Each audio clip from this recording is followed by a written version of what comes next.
Okay. So yes, guys, good afternoon again. Welcome to today's session.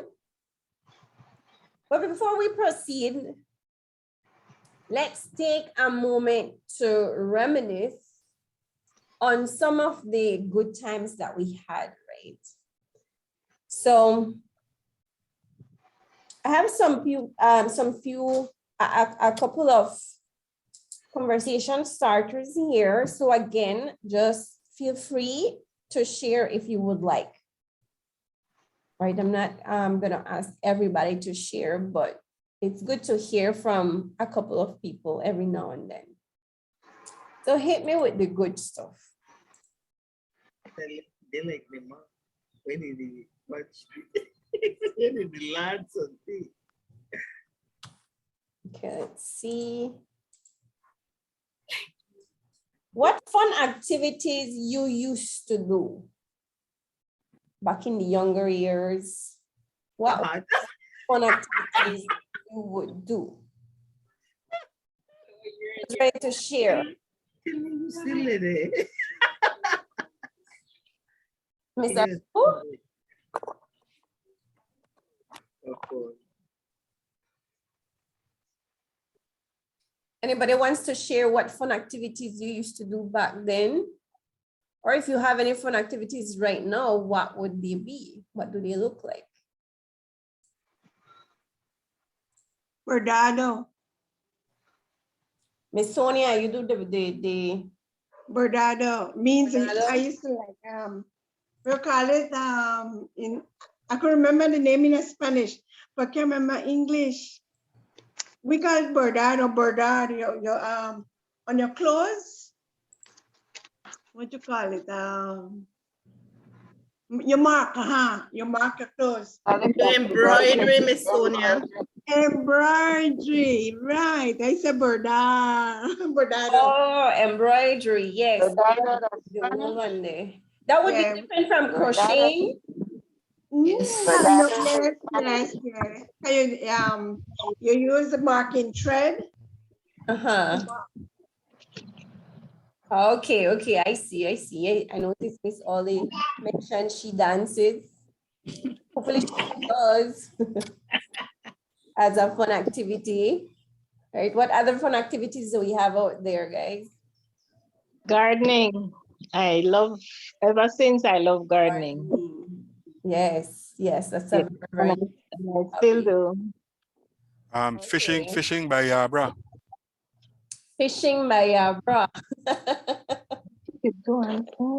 Do you fish anything? Yes. One time we catch one with big grouper. Right now, Jewfish. Big Jewfish. And we tie it up overnight and somebody gone with it the morning. When we get to the morning, the thing gone. You fish out breakfast with somebody. Yeah, I think somebody gonna sell that. Oh my goodness. Okay. That sounds like fun indeed. What is the last thing you did to support your health? Right, we're looking at this week. We're looking at specifically celebrating this week or last week. I think we were looking at celebrating exercise. What have you done? We have exercise, so that's physical health. It helps with mental health as well.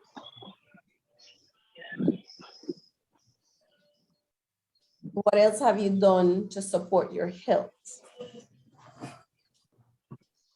Sugar-free diet. Engage in a sugar-free diet. Okay. Yes. Drink more water. Drink more water. Very good. Yeah. Hydrating. Okay. How did you cope with stress when you were younger? How was it that you dealt with this stress when you were younger? It wasn't something that you knew back then, you know, what's stress? I'm not sure we had stress. In nowadays, no, we never have stress. We always have something that we're up to, like Yeah. listening to music, reading a book. Reading. Like I said, embroidery. A group of us used to like, well, we had to do it in school, right? And when we're not finished, we get together and as a group and we finish. Okay, it's interesting to hear, you know, that probably you didn't have stress back then. You're always keeping busy and focusing on other things. You never really had time for sit down and think, "Oh, I'm stressed," or, you know, what am I gonna do about this? So I never had stress then. those are the stress-free times. What is something you wish would have remained the same?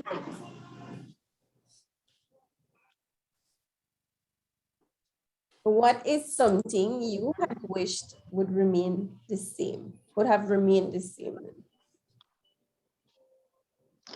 Let me see. Children having more respect for their elders. Right. I mean, I said the same thing. Respecting each Children, other. more respect for others. Okay, You don't have any more that's good to know. respect for others. Yeah. For others, Anything else that you wish, you know, something would have remained the same as before?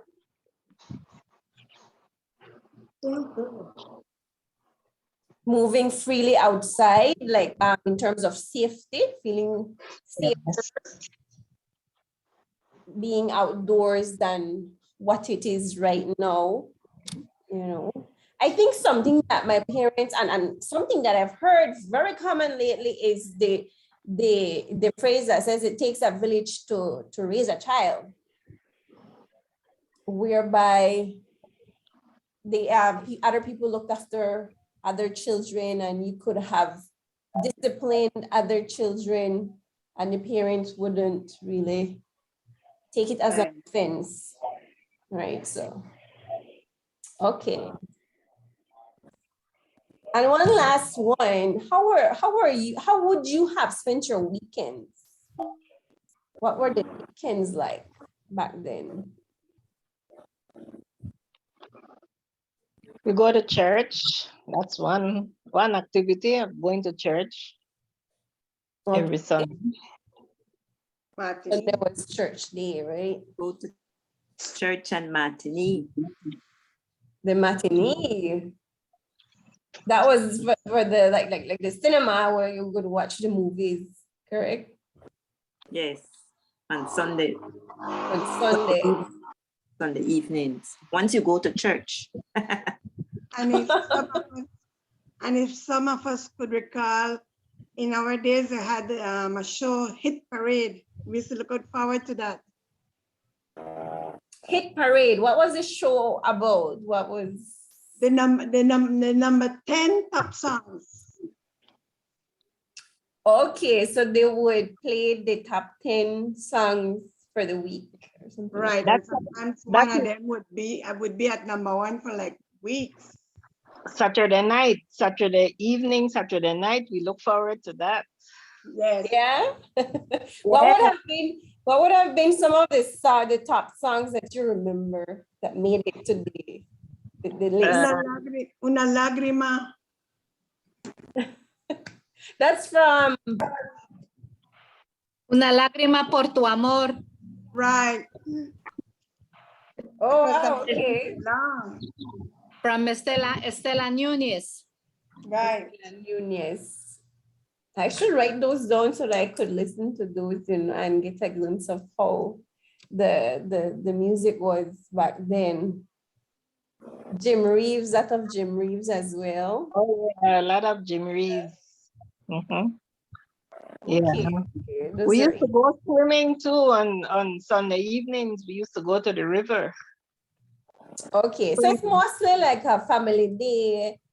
Yeah, it depends where you live, really. While others going to the matinee, and if you were living in the village, well, like myself, we go to the river and Okay, all right. swim. You know, a lot of people out there swimming. It was Yeah. fun. I'll just hear about it. I can imagine it was a lot of fun. It was very active. There was a lot Yeah. to do, right? And oh, I wish I would have spent my weekends that way as well. Okay, guys, thank you very much for sharing. I mean, you gave me a glimpse of your lifestyle back then, and it was quite interesting, definitely. So let's jump into the meat of the matter for today. And I just want to share this quote. It says the pandemic, the COVID-19 pandemic, has created this sort of enforced requirement for people to be more intentional about how to use technology. Okay? And what stood out from this quote for me was that we found more significant ways of using the technology. It's no longer just for, it wasn't just for browsing and sharing and seeing other people's lifestyles, but we found a way of communicating with your family members through the use of technology. We found a way of creating business or meeting our needs using technology, right? So this is quite true, very true, in the sense that we are very more intentional about how we use technology.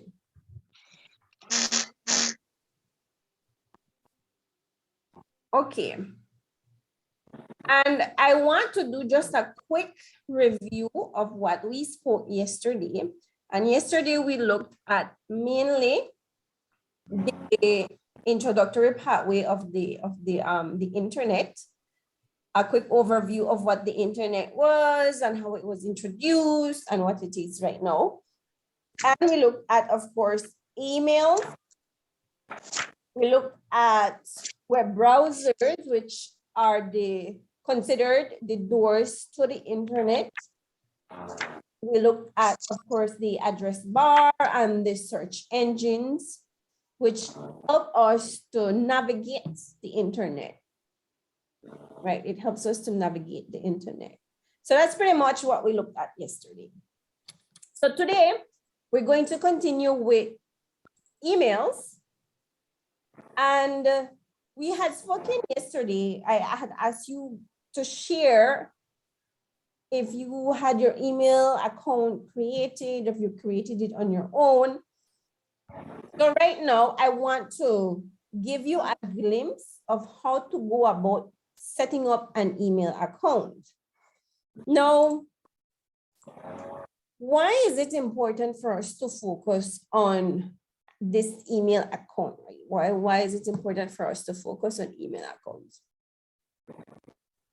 Well, first of all, as we had shared, email accounts help us to send emails and to receive these emails from close members or family and friends, right? But also, as of lately, we need an email address to set up accounts for online services.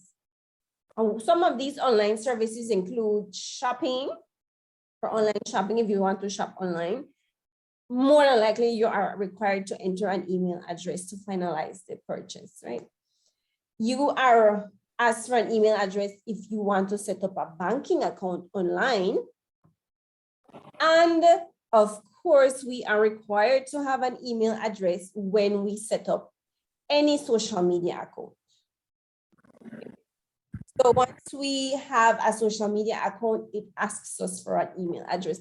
So what happened is that the need or the use of an email address, it evolved into it being like your ID online. This is what is used for you to access various things on the internet. So that is why it is important, not only that we have an email address, but that we know how we are setting it up and why we are setting up an email address, right? And right now, if again, we looked at some different examples of email addresses or domain names. And if you recall, domain names would be like the Gmail, it would be like the yahoo.com. So these are different domain names that we had reviewed earlier. Now, when it comes to these domain names, these are all free email accounts. We do not have to pay anything to access these email services. Right, so let me just proceed here too. Again, listing here, some of the popular online services will be the Gmail, the Yahoo, and the Outlook. Right? Interesting. I think a couple of you had listed Hotmail yesterday as an email domain. Well, you can no longer open a Hotmail email account, right? That transitioned from Hotmail to what is now called Outlook. You can still, if you had a Hotmail address before, you can still use it, but if you want to create a new account, it has to be done using Outlook.com. So same owner, it just transitioned from one domain name to the other. So that's why here it's listed as one of the popular online services, right? And these are, when it comes, why are they popular online services? Well, one, it's free. Two, they are quite secure. They keep your information. They have the basic infrastructure for security when it comes to information security, right? And three, they offer you more than just an email service. So they provide other services that is not just your email inbox, where you go receive and send emails. There are other services. And we're going to look at a little bit more of that when we go into the creation of the email account. But, okay. So in the event you have your email address, but you did not create it, just so you know, some of the information that was required for you to create an email account include, of course, your full name, which is your first name and last name. It requests for your choice of email address, of course. Remember when we were looking at email addresses, a part of the email address was your username, which is used for your identification, right? So this is where you choose what your username will be.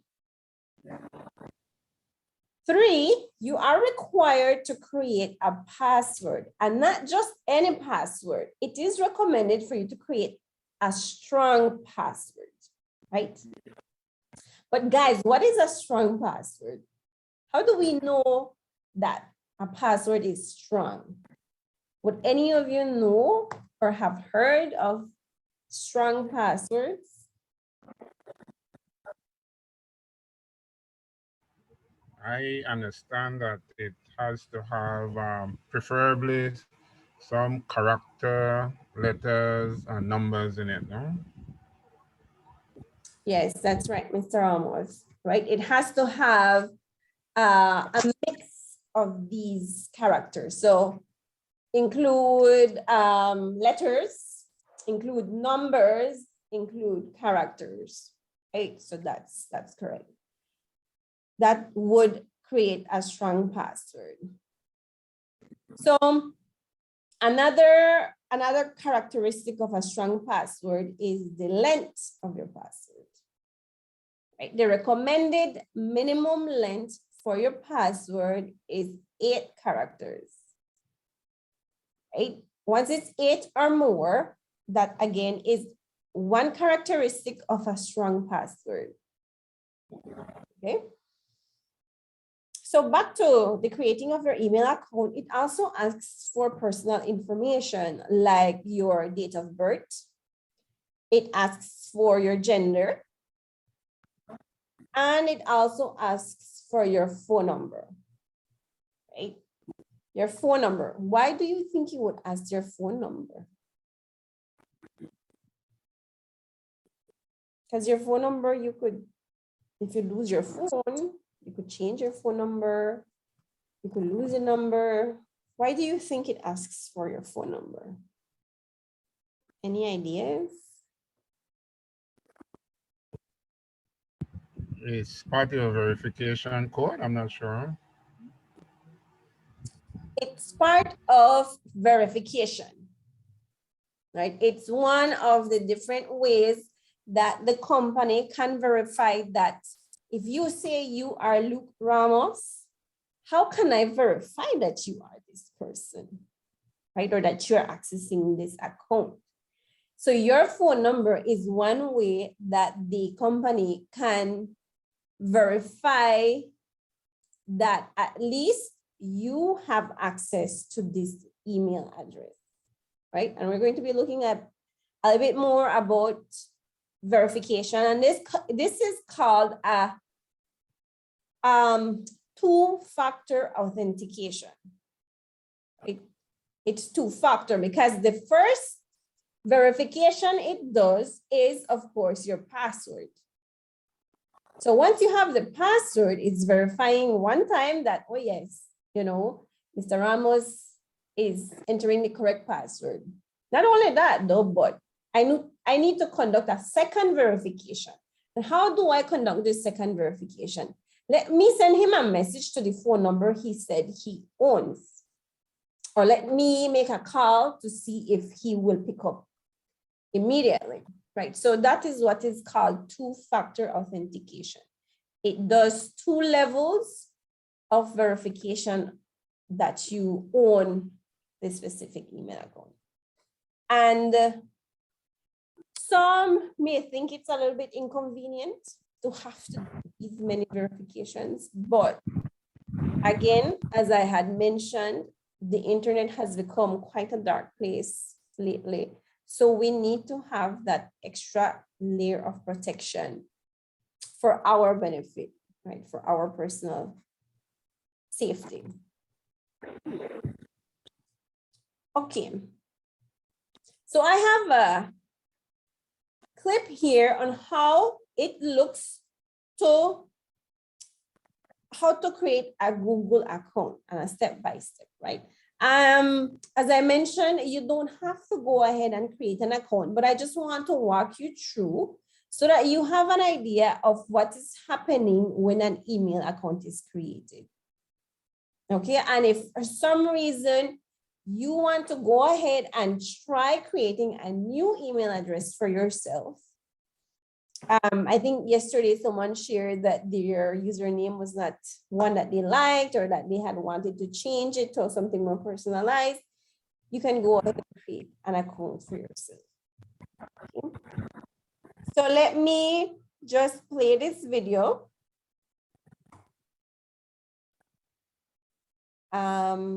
Let me just ensure that the audio is appropriate. Okay. So again, this video is just showing us how to create a Google account step by step.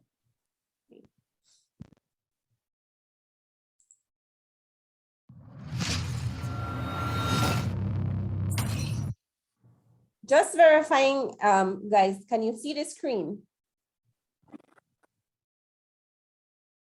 Just Yes. Yes, so it yes, comes yes. up. Okay, and the audio as well?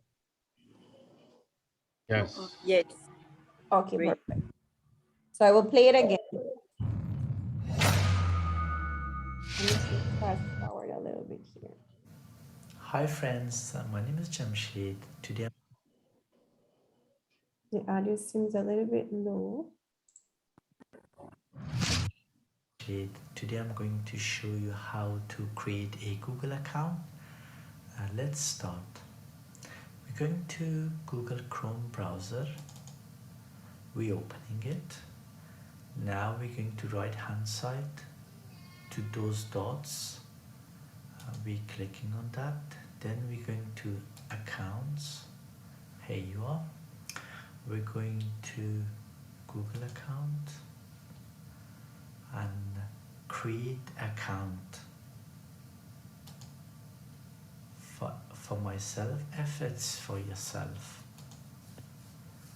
Now we entering your name. I just put a random name like Donald Duck, for example. Donald, and I put the last name Duck. And you can use your existing email address if you have one, or you can create one. So we can choose one of these already suggested by Google, which this one, for example, or here you go. And then we creating a password.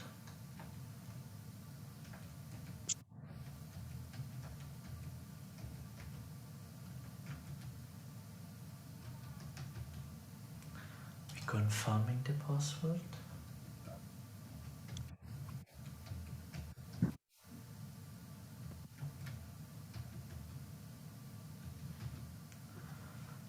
Let me quick check to see if the password I entered is correct. 234 234. Yeah, the password is correct. Now we just next. We have to give a phone number so Google could confirm.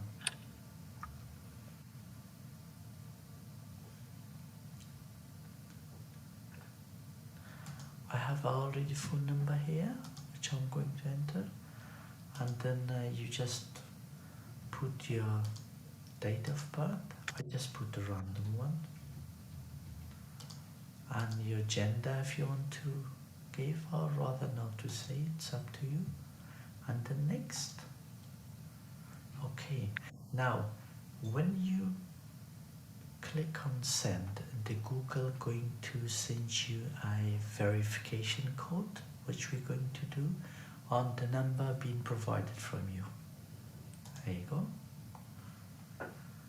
Now I'm waiting for number to receive. Yes, I did receive. Let me enter that. Just a second. I see where this number is.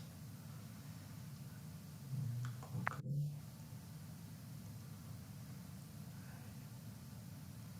There you go. We got 82381. So this is the number I received from Google. That's it. It's been confirmed that it's me.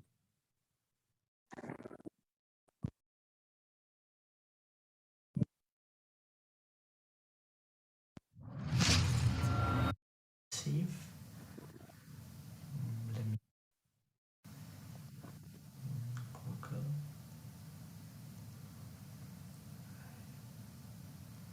Here you go. We got 82381. So this is the number I received from Google. That's it. It's been confirmed that it's me. And then we just choosing express personalization setup. So that helping us to be things easier. And we confirming. And then we scroll down. We agree this agreement. And that's it. All done. Everything is done. You got your Google account.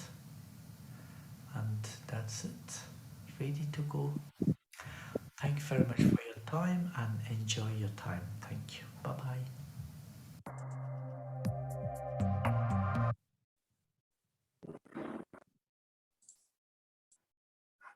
Okay, guys. So as you can see, it was quite, or it wasn't as complicated to create an account, right? As long as you have the information that is being requested to create the account, then the creation of the account process is very user-friendly.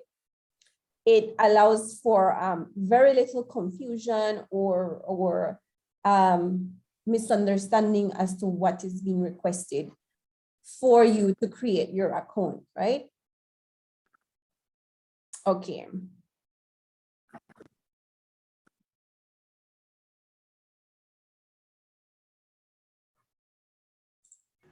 Hello, I had some guys difficulty following just now. that you heard the audio. Yeah, it was pretty low, and the size of the font for me was pretty small too. For when they were typing in? Yes, Okay, not the video necessarily, right?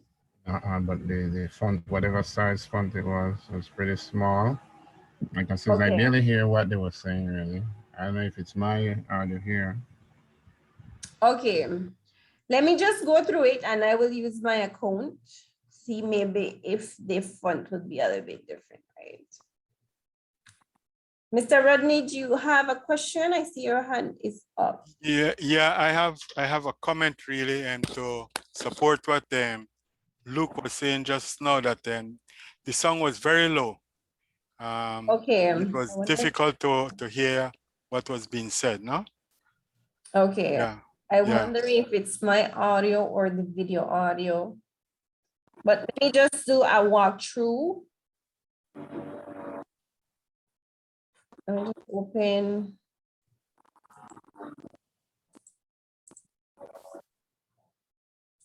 Okay. So I will open Google Chrome here. And put it here, right? So what he did, let me just see if I can zoom this. Okay. Is this size better, guys? Can you see this more clearly? Certainly. Okay. Thanks. So, yes, what he was demonstrating basically is creating a new account, and this is specifically using Google. So it would be a Gmail account, right? A Google account. Why it's being used is because it's the most user-friendly, and again, it's the most common, and it's a free service. So to create a new account, you can go to, you can type up here, Google account, of course, again, and it will give you different results, right? And I can click here. Once you click here, it will send you to this web page. And right here at the top, you will see the create an account option. Okay. So I will click on create an account. And this is the page that is shown. Okay, as I had mentioned, the different information that is being requested from you is your full name. You are being required to enter a username. And of course, you need to create a strong password, which is what is being inserted here. And he confirmed that password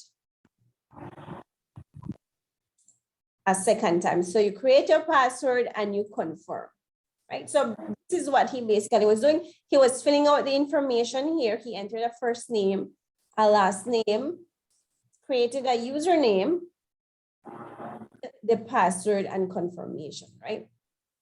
So once all of the information has been filled out, you click next. And in the next section of the application process, not the application process, sorry, the registration process would be where you enter your phone number, right? So it does not allow me to enter the process because I have not filled out the information here, right? I do not want to create a new Google account as yet. So, but this is just, again, a demonstration of how it looks when you are creating your Google account. Now, once you have created your Google account, let me exit this. And I will bring this here. This is what it looks like once you have created your account. Right? So it gives you an overview of the different aspects that Google offers you with your Google account, right? So Here is where we can manage, of course, our personal information, about information about our data and privacy. So we can look at different security options. If there's any payment and subscriptions that you want to purchase from Google, you can manage that from your Google account area, okay? But nonetheless, I want us to look at the email aspect at the moment, right? So we're going to be looking at Gmail, right? So Gmail is one of the many services that Google offers you with a Google account.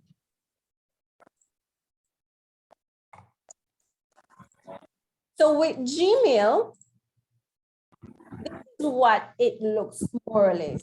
I believe the font may be small, so let me just, okay. So this is what Gmail looks like. If you have a Yahoo Mail, or if you have Outlook Mail, or it doesn't matter which mail you are using, the platform is basically similar, right? And what do I mean with similar? It has the inbox folder, like we have here. It has the sent folder. You have your drafts. And of course, if I click more, I can see my spam folder. So the folder setup is similar in all of these platforms, right? So there's not much difference in navigating your email, okay? But what I want to look at now, before we proceed into a little bit in depth to the utilizing of the emails, do you guys have any questions regarding the creating of an email address and account?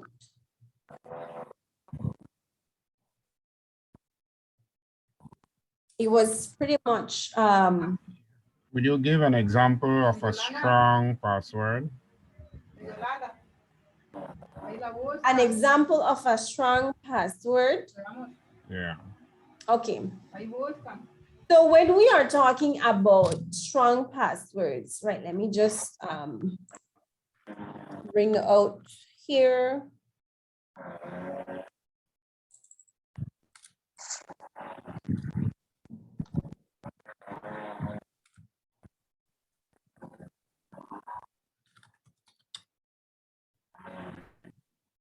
I don't have the whiteboard. Let me use a board.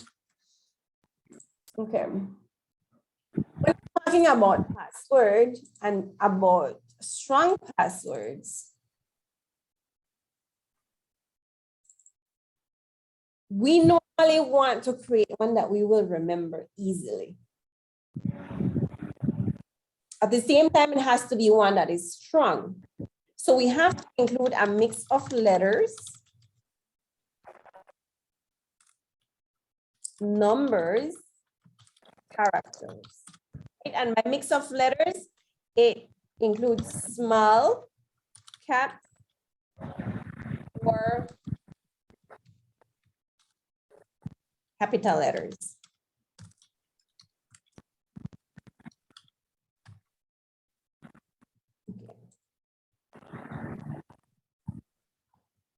And one of the recommendations that we offer to our users is to not use the same password for your account. Why? Because if somebody guesses your password, they will have access to all the different accounts that have that same password. So how do we have so many passwords that are strong, but yet easy to remember? Let's say, for example, you have a Facebook account, right? Think of an example. If you have a Facebook, we have to create a Facebook.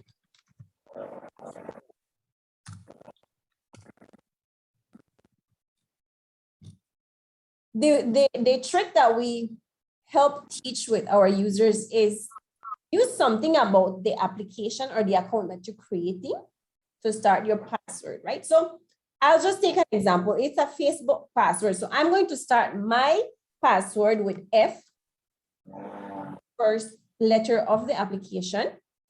And then maybe I could put FB, Facebook. I could either start it with FB or start it with F and end it with B. So I would know. And in between, I want to put maybe something that will remind me of Facebook. Maybe it's very peculiar blue color, right? Facebook because of that blue colored icon on the F. I will put F and I want to spell blue. I only have 1, 2, 3, 4, 5, 6 characters here. Remember, we recommend you to have at least 8 characters. 2, 4, 6. What else can I add to my password that will help me remember my password? Maybe the year I opened the account that I first started using Facebook. So I could put 2021 here, right? So I don't have any characters as yet. But I have a mix of letters. I have small caps and I have capital letters, right? This is a checklist. Do I have numbers on my password? Yes, I have numbers on my password, but I'm missing characters. And let me put here at least 8. I'm missing characters. So what I can do is change one of these characters, sorry, one of these text into a character. Maybe I could put the underscore sign here. Okay. So again, 1, 2, 3, 4, 5, 6, 7, 8, 9, 10, 11. So just like that, our password now has 11 characters. So this could be my password for Facebook. Right? And how will I remember? Again, F for Facebook, blue for the color that reminds me of Facebook, underscore, then the year that I started using Facebook. And then, of course, then the B could be just the last letter that reminds me of the name of the application. Or if it's easier for you, it could be FB blue underscore 2021. Right? So using the same concept, what would be a good password for our Instagram account?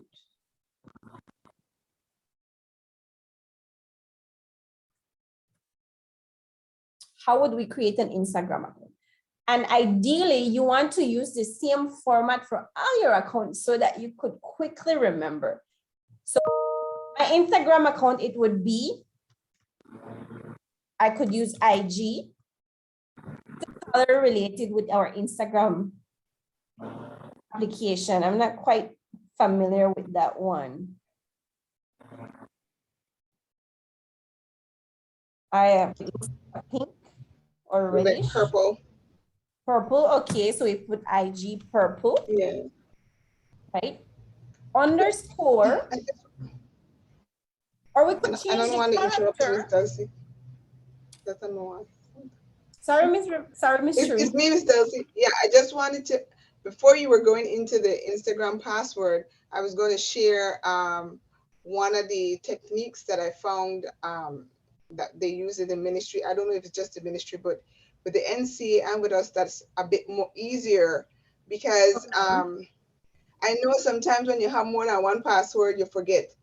I don't know about the rest of y'all, but I always forget my passwords for every single thing. So I try to use the same one for maybe 2 things or change it up. But one technique that we've done is, for example, if you're using your name, while people might think that they could guess your name, but for example, my name is Shireen, I would change the E to a number 3 and put an underscore in there. So that way it's easy for me to remember that it is my name, but I know the things that have changed in it. So for somebody else to guess it, it would be more difficult. So it's just a suggestion for finding passwords that are easier to remember, but still not as easy for other people to figure out, if that makes sense. And even if not my name, my middle name, which is something that people don't know because I only share my first name or my second name, but you know your middle name. It's easy for you to remember, but you could change characters in there for it to be easy, because the challenge with passwords, at least for me, I always have to be resetting my password because I keep forgetting it. And even if I write it down, I might not know where I write it down. So it was just a tip I wanted to share with the participants. Thank you, Ms. Shireen. Yes, that is very helpful indeed. If you feel like you have an easy password, an easy word or concept that you can remember, you can just make changes to that text like Ms. Shireen mentioned, and just make simple changes to a character or 2 that will, again, it will be easy for you to remember, but difficult for others to guess. So the idea, again, is just ensuring that you can remember your password. Okay, so at the end of the day, it's you figuring out one way that will make it easier for you. You don't have to use the same method that others are using, but it has to be something that you created on your own so that you can remember, right?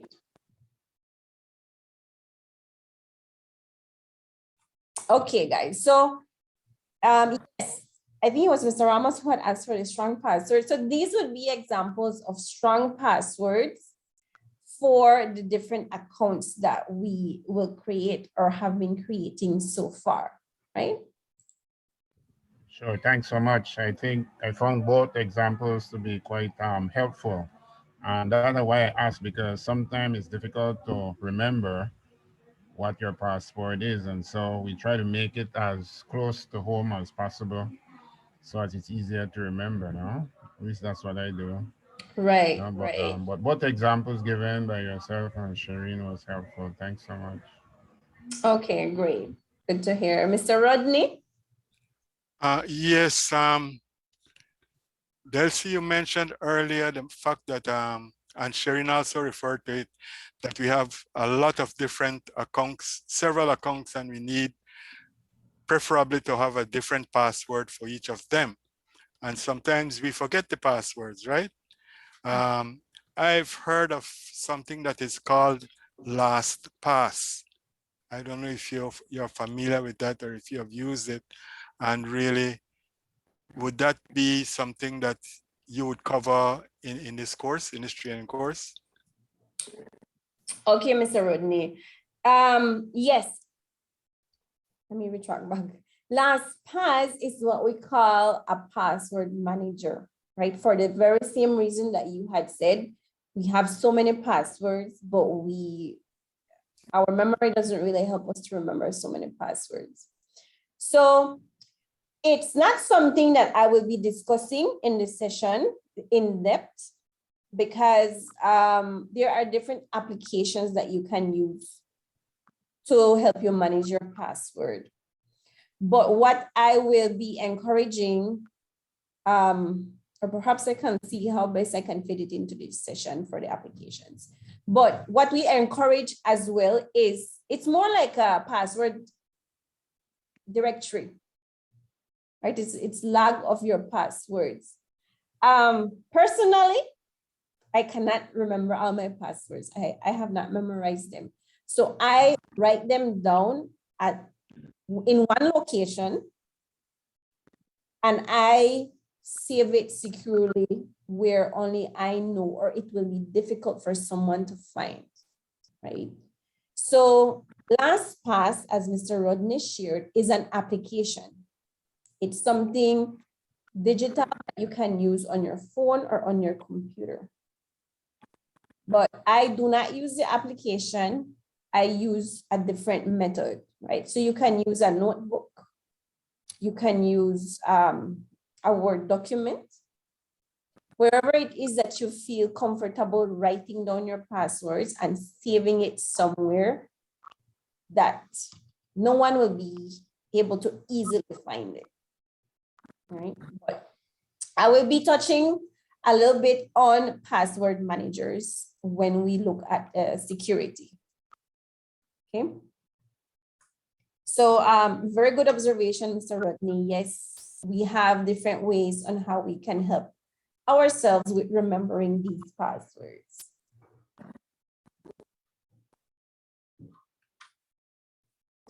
Okay, guys. Any other questions regarding the passwords, creating of the accounts?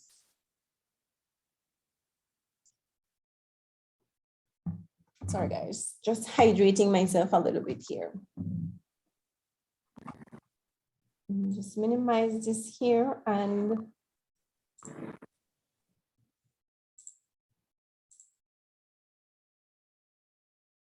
okay. You guys are up for a break? You can go ahead and do so, but meanwhile, I will just continue with what we have for today's session, since we're still past halfway of the session, right? Okay, so I'll just skip this. Feel free to go and take your drink if you need to, okay? Let me just move here. Okay.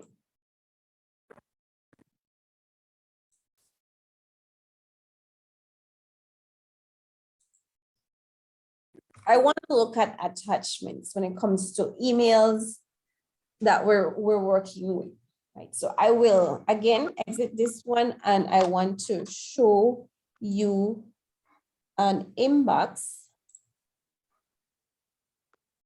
for you to see the different attachments that we can send, and how do we go about sending an attachment using our emails.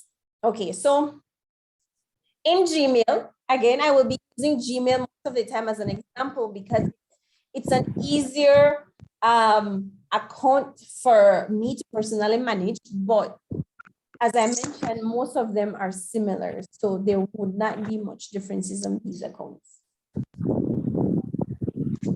Okay, so in this case here, you guys can clearly see the difference between a read email and an unread email, right? So the read emails would be highlighted in gray, if you can see that, and the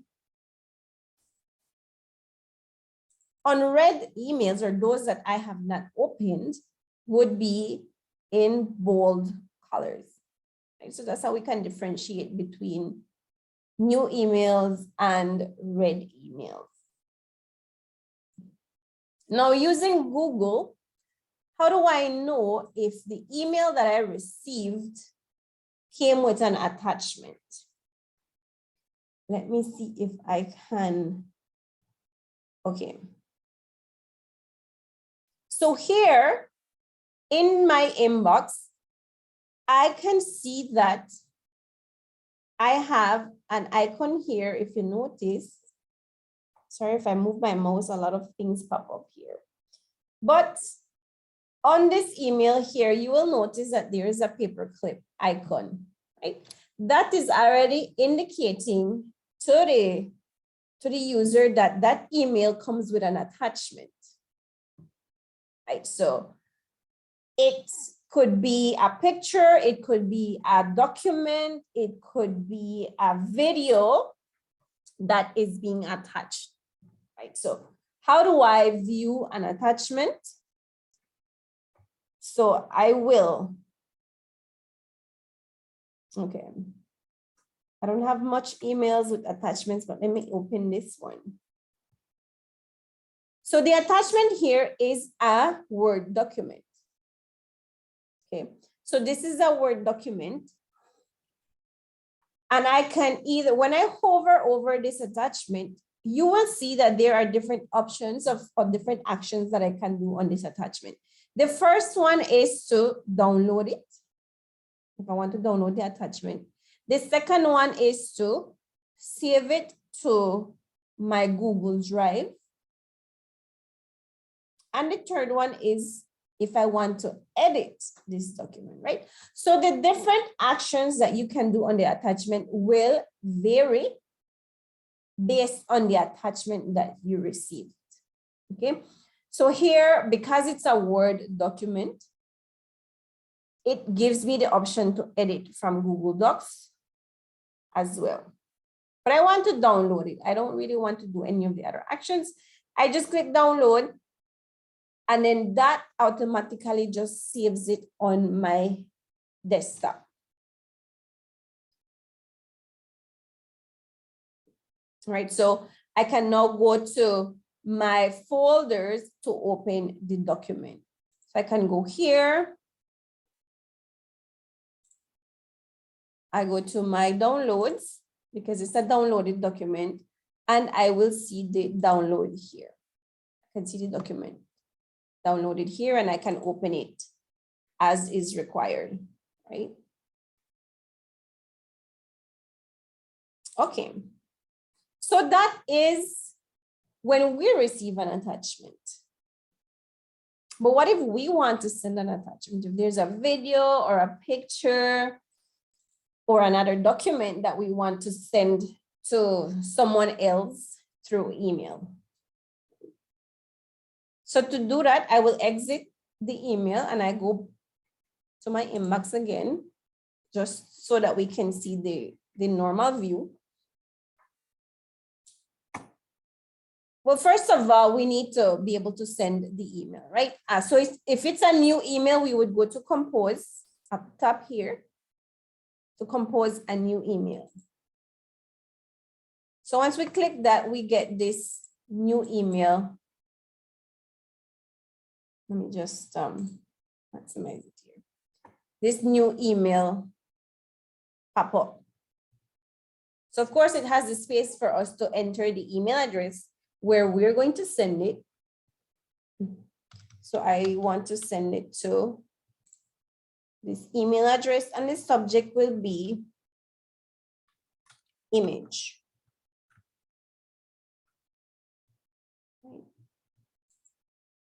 I type in the body of the email if I want to send any important information. So I can put hello, please see the attached image. Okay, now it's time for me to attach the image or attach the file.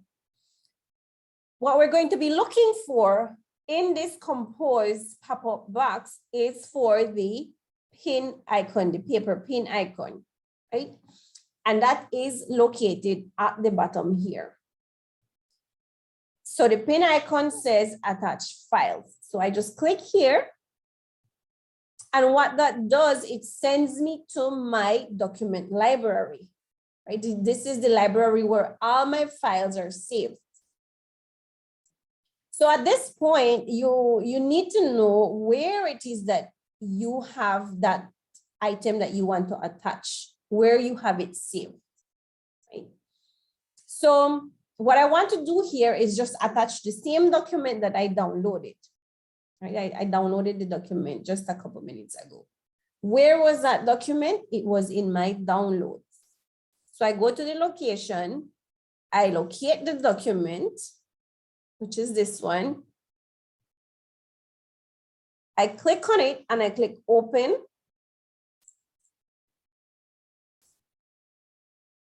to attach the document here to my email. So as you can see, here is the name of the document, and it's ready for me to send the email. Right, so if I probably attached the wrong one, I can always remove it by clicking on the X and go back to attach file to find the correct file that I need to attach, right? So let me just try here, this one again, click open, and it is attaching the document, right? So once I have finalized my email, I have the attachment, then I go ahead and click send. And I get the notification here that my message has been sent.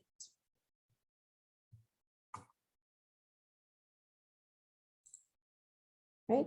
And if I want to verify, I can go to my sent box and I can verify that the document has been sent, right?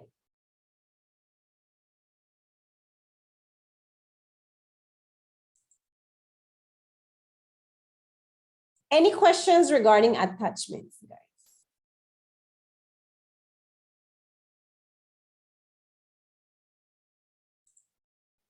Or that has to do with Google accounts?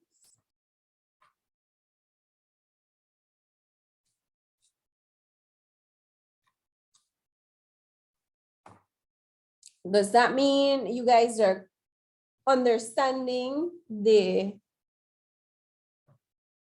concept of attachments and the process of it, the creating of an account and what happens in the background? Miss Hyde, I see your hand is up.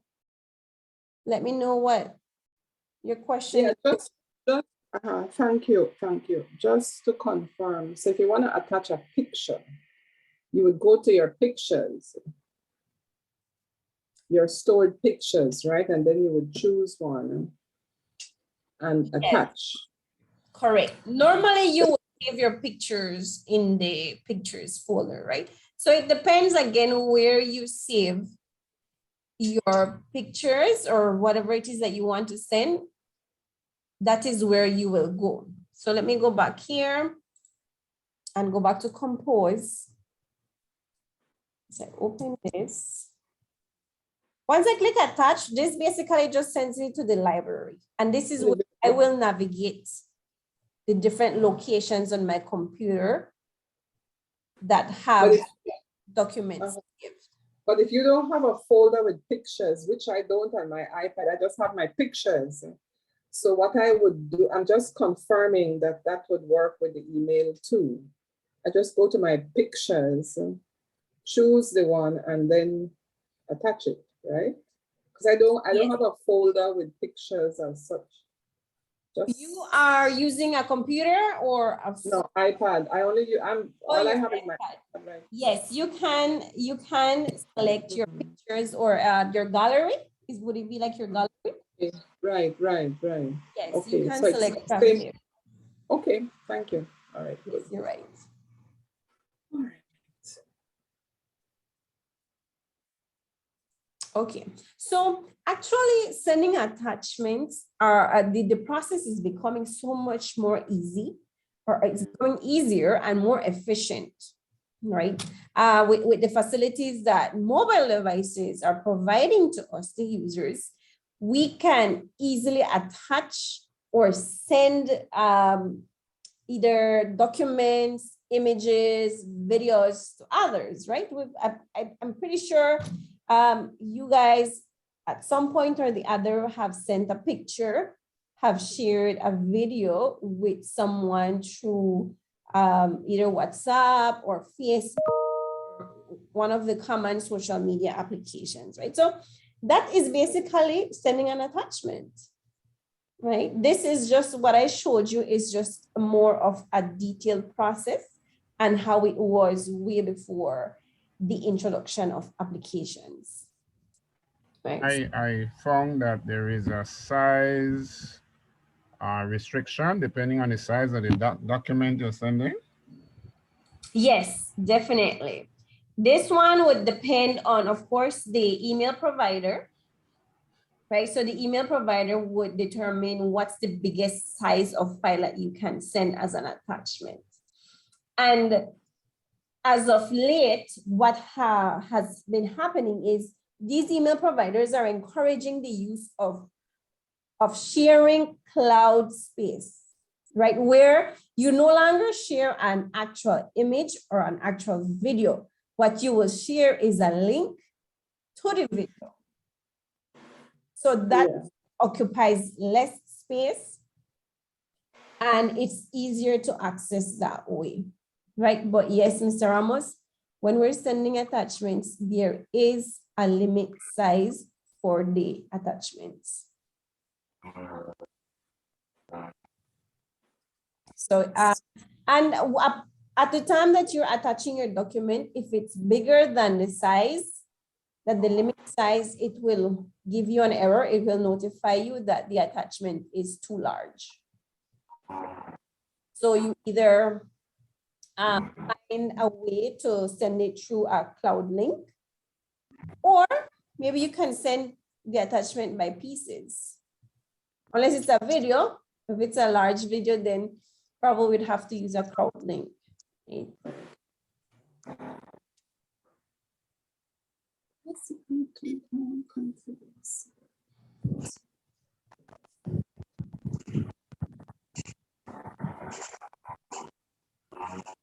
Miss Olga, is this a different question that I had answered before?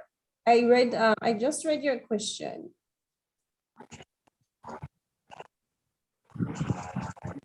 I was just wondering, so if you have whatever you want to attach, you're in that file, if you need to create the message first, compose the message first, and then go look for your pin to attach, or you could be in the file that you want to attach and then like attach that and then send the message. I was just wondering if it was vice versa. This is through the use of a computer? Well, pretty much through my phone. Okay, through your phone, yes, you can do that.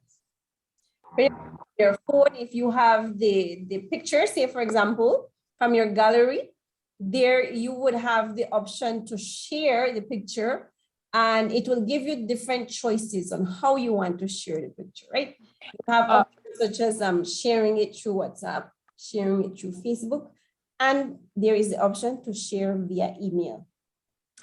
Well, what about more like let's say a medical record, and you want to maybe send it to your doctor, so that maybe we in whatever form that is, whether it's in a Word or in a PDF or whatever. So you just go to the medical record that you want to send, and then just compose your message after, and then that would be just attached before. I'm just thinking if it can be done that way. Yes, it can be done. Yes, it can be done. And there's a process. Oh, okay. There are other things that we might need to consider first, but yes, it can be done. All right. Thank you very much. Yes. As I mentioned, using mobile devices are way much easier and efficient than the computer. The computer is a longer process, but it does help us to do the same things. Like your phone is a small little computer there that we have. Okay. Any other questions, guys? Getting to attachments or emails. I looked at attachment, then looked at attachment. Okay. So let me just recap what we're going to do next. That's tomorrow. So tomorrow we're going to be looking at the applications. And applications such as WhatsApp, Facebook. We're going to be looking at Zoom. Right, so let me see here. We have Zoom, we have WhatsApp, we have Facebook. Yes, so those are the three main applications I want to look at. which we're going to look at different features that they have, how we can make the best use of these features. And most importantly, I want to look at some of the security features that they have that we can start using to help us be more secure online. Right, so we're going to be looking at those applications specifically. And if you do have access to these applications, bring along, if you're not using your phone for the sessions, it's good to have your phone handy so that we can walk through the application together and you can practice it, whatever it is that we're looking at in the session for tomorrow, okay? Again, guys, is there anything that you want us to look at? I know Mr. Rodney had asked about password manager, complex passwords, anything else that you have thought about and would want us to look at, even if to, confirm if it's something that we have planned to look at later on in different modules. Ms. Hyde? Thank you very much. What I would want to get some clarification on is the creation of folders. If you get an email and you want to put that email into a particular folder, whatever the title of the folder is. I've been having some problems with moving, and maybe it's a simple thing and maybe I might be doing it wrong, but it's just how do you, once you've created a folder and you want to move something into the folder,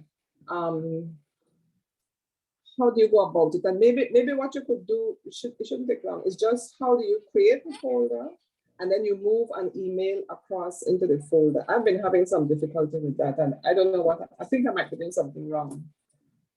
Okay, so categorizing your emails into different categories. Well, the thing is, if I were to categorize, let me just think of something. For instance, if I take a subject, climate change, and I want to move my email from the main set of email that I get into a folder which is marked climate change. How do I create that folder? Like I said, it must be simple, but I'm doing something wrong. And I just wondered if a couple of minutes could be taken to just show how you transfer the file, your email into a particular folder. That's really what I was concerned about. Okay. Just that. Okay, Thank you. You are referring to, let me see if I can do this from here. Are you asking about any specific email? Because as I mentioned, if I can use no. email, it would be better. No. If I get a particular, let's say I get an email dealing with climate change, I don't want to leave it in the general list of email, because then if I want to go back and find the email, I have to go through all of the previous email to find it. So right. I wanted to understand how, if I were to create a folder which is titled climate change, how would I then move my email, if I can, move my email from the general list of emails to a folder which is titled climate change? Is that, you see where I'm coming from? Yes. Okay. Yeah. So again, I want to use Gmail as right? I'll use Gmail to show you how it's done in Gmail. And as I mentioned, the process will be similar in different companies or domains. It would be Gmail, yes. Okay, so in this case, what we really cannot create folders, right? These are what we call labels or categories. Oh, that will create its own folder. Right? I'm just talking in terms. You have the idea. You have the idea right. You have the correct idea. So I have my inbox with all of these emails, and I want to put them into different folders, so that I can access them easily. So what I do on the left-hand side pane, where I have the different folders like inbox, start, and what, I want to look I will click on more because what I'm looking for is create new label. What's a label? Okay, good. Yes, All right. create new label. So you click here, and as you mentioned, I want to create one for climate change. So I put a name that it will be easy for me to remember. I click create, right? So what it does now, it creates what it calls like a similar folder. So I have the folder here, I click in it. And as for now, I don't have anything under that label, okay? So what I want to do, okay, I have my inbox now, and this email that came in should be under climate change. Right. So what I will do is I can go and click this email. I will go on the three dots here. What I'm looking for is it, okay, here it is, right? Labels. So I click on labels and it gives me the different list of labels that I have. Where I want to insert it is climate change. Right. So I select here, I click apply. And it says conversation added to climate change, right? It just labels it conversation, but it's the email. So does it, sorry, go ahead. Go ahead. I'm sorry. No, I was gonna ask, is it then taken out of the general list of emails? No, let me see. No, it's still here. You can see the label here, right? Oh, now I understand. If for some reason, this is easy for me to see because it's the first email in my inbox. But say, for example, it gets lost in all of these emails and I really don't remember where it is, I just go to climate change on the left-hand side and I find the email in there. As any other email that I labeled as climate change. Okay, I understand. Yeah. So that's how we go about categorizing it or making it in different folders. Okay. So it stays in the main list, but you can identify it more quickly by going to the label on the left-hand side.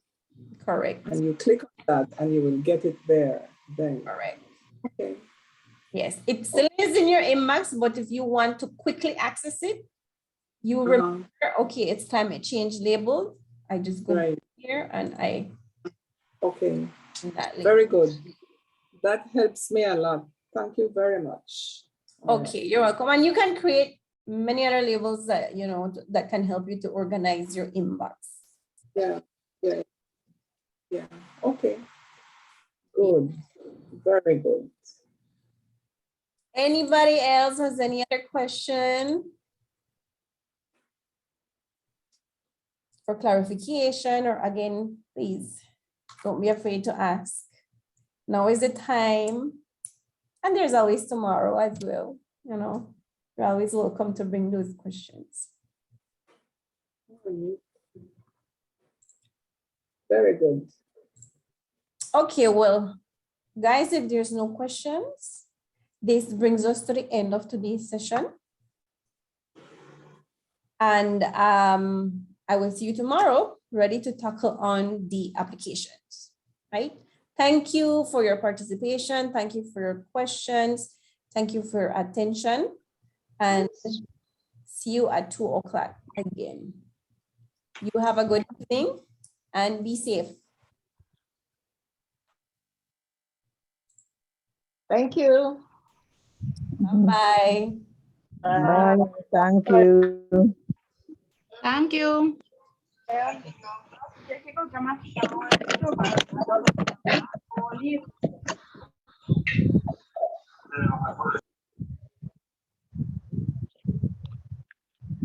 Only the host can share in this meeting. Okay. Participants. Oh, so